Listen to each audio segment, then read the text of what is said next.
guys? It's Jordan back here with the Armchair Crew Chief.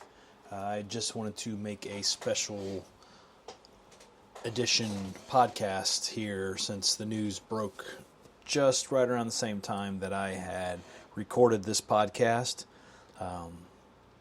So as it's no surprise to anybody, we have finally heard what NASCAR is going to do with Bubba Wallace after the incident that I had mentioned before that happened during the race, during Stage 2, where he pretty much hooked Kyle Larson and ended both their days, as well as clipped Christopher Bell as well, and he was an innocent bystander pretty much.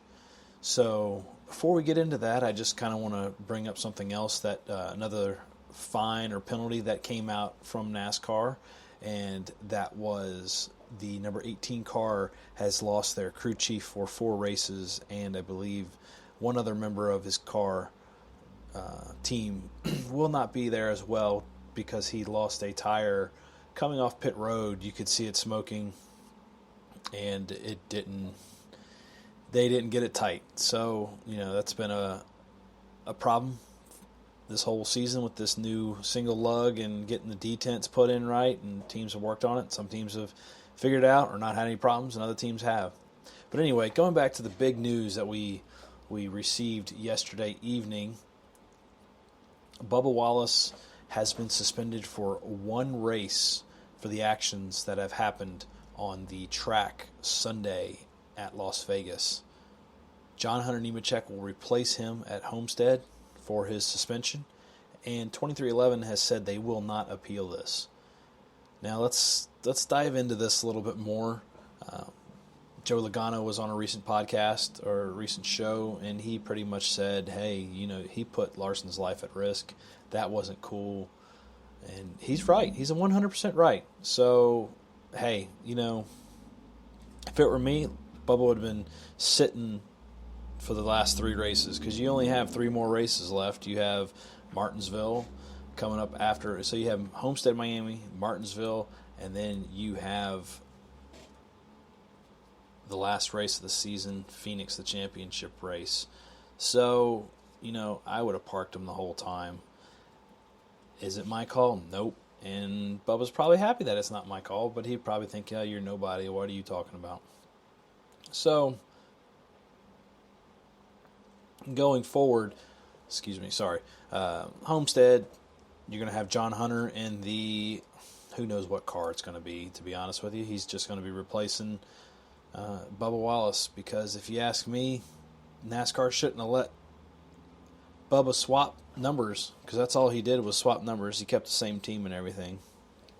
Just because the 45 won a race before the playoffs started, they were in the owner championship. So anyway, who knows? I think he'll probably go into the 45, and he'll go, and then we'll still see Ty Gibbs in the 23. But the rules that NASCAR said he violated were 4.3A, where it states it's pretty much a rundown of you got to, conduct yourself in a responsible manner on and off the track. And then 4.4C is the one where they actually hit him, and that's the physical confrontation with a official, media member, or member-to-member confrontation, attempting to manipulate the outcome of the race or championship, intentionally wrecking or spinning another vehicle. And right there, that's why I say, and then also 4.4E, I'm sorry, actions by a NASCAR member that NASCAR finds detrimental to stock car racing in NASCAR. Bang on that one. 4.4E, he hit it out of the park. What I say, he should have gotten suspended for the rest of the season. I mean, he ticked 2 of the bullet points on Section 4.4C, a member-to-member confrontation with physical violence and or violent manifestations. I mean, you can't argue that wasn't when he goes straight up to Kyle Larson, shoves him, and starts trying to fight him. And then also the last bullet point that I'd mentioned on 4.4C, intentionally wrecking or spinning another vehicle. You can't just, turn left and hook somebody in the right rear. I was mentioning that in the podcast. That's just, no, that's unsportsmanlike. That's It's boneheaded, to put it nicely. So, NASCAR, you got them fined. You got them suspended, sorry. You probably should have done better. I mean, 2311 said that they're not going to appeal it, and they're smart. I mean, heck, he went to fight a guy that didn't even get him. He got loose because of the air getting off. That's racing. He didn't hit him, touch him, anything like that. He just got in a bad mood because he hit the wall. And as I said before in the podcast, that happened to Josh Berry in the Xfinity race. He didn't get angry. He didn't, turn left and hook the guy. He kept racing. And guess what? He won the race. So, Bubba, you had a fast car. As much as I'm not a big fan of yours, you had a fast car. And, it's sad to see what happened. So, anyway, guys, I just wanted to touch base on that, let you guys know about the big news that happened right after the podcast went out.